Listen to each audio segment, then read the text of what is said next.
Welcome back mga kachika! Napaka-espesyal nga ang araw na ito para kay Zainab Harake dahil ngayong araw nga ay pinagdidiriwang niya ang kanyang 22nd birthday. Malamang ngayon ay nagkakasiyahan na ang Team Zebi. Siyempre, kasama din si Skastakli at nauna na nga bumati sa birthday ni Zainab Harake. Tiyak, marami ang mga pasabog ni Zebi sa kanyang birthday vlog na ipapalabas na mamaya na siyang inaabangan na ng mga Zebinatics at Ziril fans. Sa kani-kanilang mga social media accounts, nagpahayag na ng mensahe ang ilang miyembro ng Team Zebi. Katulad na lang Nina, Princess Thea, kung saan sinabi niya, "Happy birthday ate, I love you so much. Thank you po sa lahat, God bless ate, I love you."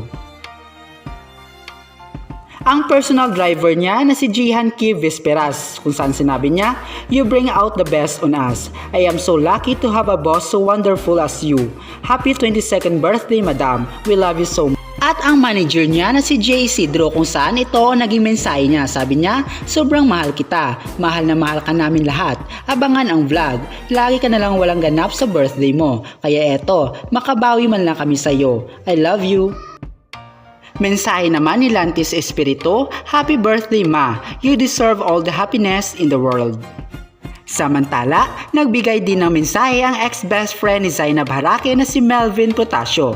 At ito nga ang naging pahayag niya sa kanyang Twitter account. Sabi niya, na late, "Happy birthday, #I love you." Malinaw na ang naging tweets na ito ni Melvin ay para nga kay Zainab Harake. Kayo mga kachika, ano ang masasabi nyo sa usaping ito? Magkomento na sa ibaba at huwag na rin kalimutang i-like, i-share at mag-subscribe na rin sa aking YouTube channel para lagi kayong updated sa aking mga next videos.